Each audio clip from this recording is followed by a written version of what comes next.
They saw smoke coming from the unit below. The firefighters heard an alarm going off inside the lower unit, and when they entered, they found small fires in multiple areas. They also discovered the body of a 6-year-old boy with stab wounds. He was rushed to Children's Healthcare of Atlanta, but he died. Gwinnett Police tell us they are still on the scene an hour and a half later when they found a woman outside the apartment whose clothing was wet. She was wearing no shoes and only one sock. She was taken to the hospital and is considered a person of interest. Now, police tell us she lived in the same unit as the young boy, but they did not release what their relationship is. We spoke with the neighbor who was above the unit and called 911 when she saw the smoke. As a mother, no matter your circumstances, how could somebody allow that to happen to their child? Now, police tell us they are still waiting to interview the person of interest. They say that she is in custody, but at last check, she was still in the hospital. In Peachtree Corners, Tracy A. McPeer, 11Alive News. We are also following more breaking news right now out of Fulton County. Sidney Powell, the one-time attorney for former President Donald Trump, has pleaded guilty to charges related to the election interference case. 11Alive's Joe Ripley following the latest developments here. So, Joe, put this latest plea into perspective for us. Good afternoon, Jonathan. We can now tell you that Sidney Powell joins former Coffee County bail bondsman Scott Hall as pleading guilty in the RICO case against former President Trump and more than a dozen other defendants. Powell's charges in particular, she's pleading guilty to attempting to criminally interfere in Georgia's 2020 election. These charges stemming from the election data breach in Coffee County.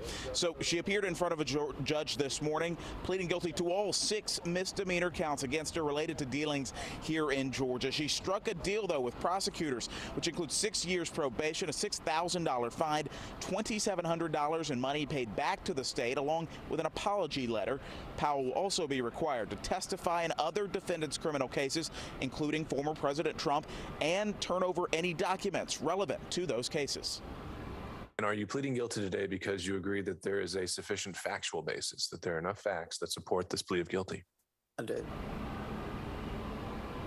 Powell's guilty plea comes one day before her trial was set to start with jury selection. She was going to be tried with Kenneth Chesborough, the alleged mastermind behind this alternate elector scheme. Well, as of now, jury selection is still set for tomorrow in his trial. We'll keep you posted on these developments as they happen. All right, Joe Ripley live for us at the courthouse. Thank you. And we are staying on top of these stories and any other developments. You can always download our 11Alive News app to get the latest updates when you're on the go. Time now for a first check of our forecast. Meteorologist Chesley McNeil is here today. Chesley, I know we're enjoying some really nice weather across the metro, but you've been talking about the rain moving in. Yeah, you can see it already off to the west of us. It doesn't look all that impressive, Jonathan. As it moves through, we'll have some isolated showers. I think really scattered showers that will push in. Could be around our area between 5, 6 o'clock this evening, maybe lasting up until 7 before that begins to move out. You certainly see the clouds that are pushing into the area right now. So we have a mix of sun and clouds. I think the clouds will get a little bit thicker once we get in toward the afternoon. General threat for some thunderstorms. There could be an embedded thunderstorm or two, especially in the wee hours of the morning as the actual front moves through our area. Right now, Storm Prediction Center just has that light green shade over us. Just means a general threat for rain or a thunderstorm or two. Not anticipating any severe weather to be around our area at all. Temperature-wise, we're starting to heat up just a little bit. Started out in the 50s and the 40s out there. In the 60s everywhere you look. 66 right now in Atlanta. 68 down toward Peachtree City and over toward Thomaston. 68 also into Athens. 64 in Georgia's Rome. We'll get up to the 70s, I think, for this afternoon.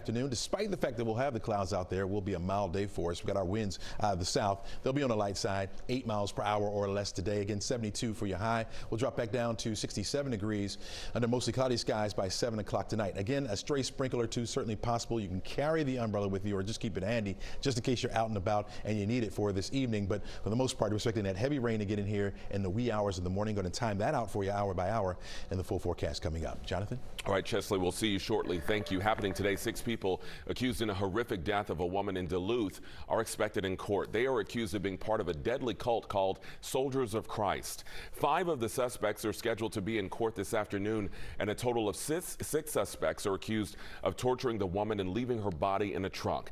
The 7th suspect is the mother of 3 of the other suspects, and she was arrested later in the investigation. Other news we're following here at noon, Georgia's Housing Choice Voucher Program is open. It helps people pay their rent.